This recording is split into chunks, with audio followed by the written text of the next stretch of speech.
नमस्कार दर्शकों, बात आज की चैनल के कार्यक्रम खबरदार खबरों में आपका स्वागत है। मैं हूं निपुण भार्गव और पेश है आज की खबरदार खबरें।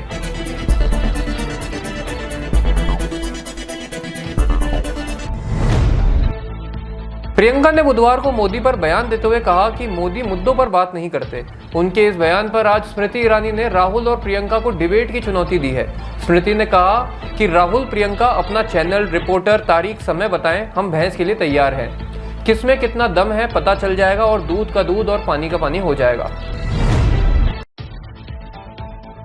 राष्ट्रपति मोहम्मद मुइज़्ज़ू द्वारा 3 विमानन प्लेटफॉर्म्स का संचालन करने वाले 90 भारतीय सैनिकों की वापसी पर जोर देने के बाद से दोनों देशों के द्विपक्षीय संबंधों में काफी तनाव आ गया था। इसी तनाव को दूर करने और दोनों देशों के बीच दीर्घकालिक साझेदारी को मजबूत करने पर भारत के विदेश मंत्री एस जयशंकर से चर्चा की जाएगी। वहीं भारत ने 51 सैनिकों को वापस बुला लिया है और बाकी सैनिकों की वापसी भी 10 मई तक तय कर ली गई है।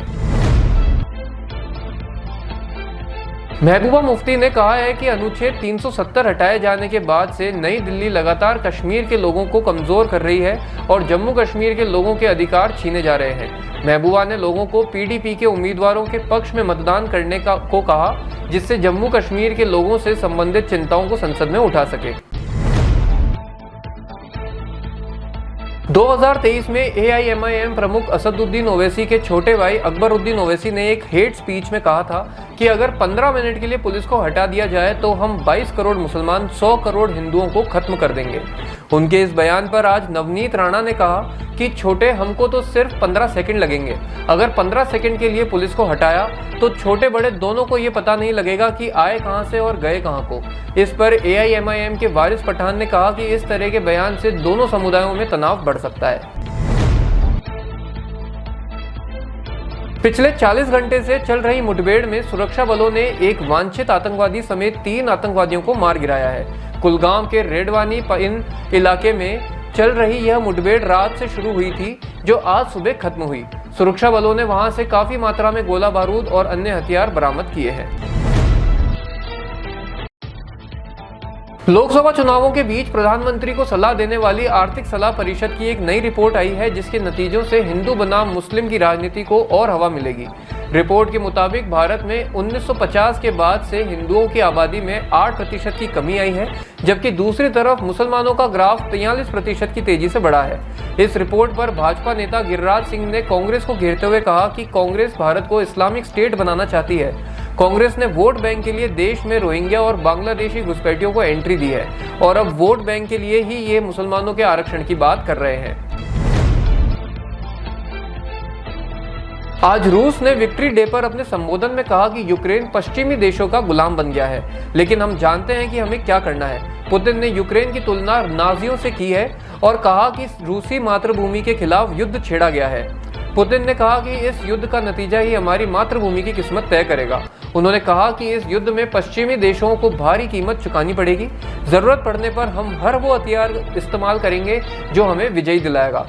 आपको बता दें कि यहाँ उनका इशारा परमाणु बम की तरफ था। संदेश खाली की 3 महिलाओं में से एक तृणमूल कांग्रेस के खिलाफ बलात्कार की शिकायत वापस लेना चाहती है। एक रिपोर्ट के अनुसार महिला ने दावा किया कि उसके साथ कोई मारपीट नहीं की गई थी। उसने भारतीय जनता पार्टी के सदस्यों पर आरोप लगाया और कहा कि उन्होंने जबरदस्ती धमकाते हुए उनसे खाली कागजों पर हस्ताक्षर करवाकर पुलिस में झूठी रिपोर्ट के लिए दबाव बनाया था। अब उन्होंने उन सभी अपराधी जो उन्हें रिपोर्ट वापस लेने पर जान से मारने की धमकी दे रहे हैं, उनके खिलाफ एक नई रिपोर्ट पुलिस में लिखाई है। अमेरिका के एक आयोग ने हाल ही में एक रिपोर्ट जारी की है, जिसमें भारत में धार्मिक स्वतंत्रता को लेकर चिंता जताई गई है। रूस ने ऐतराज जताते हुए कहा कि यह रिपोर्ट ऐसे वक्त में आई है जब भारत में चुनाव हो रहे हैं। रूस ने इस रिपोर्ट को भारत में दखल अंदाजी करने का एक उपकरण बताया है। रूस ने इस रिपोर्ट पर कहा कि अमेरिका को ऐसा कोई हक नहीं है, वह भारतीयों की मानसिकता और वहां के इतिहास की समझ नहीं रखता। रूस के विदेश मंत्रालय की प्रवक्ता ने कहा कि अमेरिका का उद्देश्य केवल भारत में अस्थिरता फैलाना है। एयर इंडिया एक्सप्रेस ने सिक लीव पर गए कर्मचारियों को टर्मिनेट कर दिया है। एयर इंडिया ने ऐसे कर्मचारियों को ऑपरेशन डिस्टर्ब करने और नियुक्ति शर्तों का उल्लंघन करने का दोषी मानते हुए उन्हें बर्खास्तगी का नोटिस थमाया है। आपको बता दें कि एयर इंडिया के कर्मचारियों द्वारा अचानक सिक लीव लेकर छुट्टी पर चले जाने से 2 दिन में करीब 70 फ्लाइट्स कैंसिल हुई थी। खबरदार खबरों में आज के लिए इतना ही। कल फिर आपसे मुलाकात होगी, तब तक के लिए आज्ञा दीजिए। नमस्कार।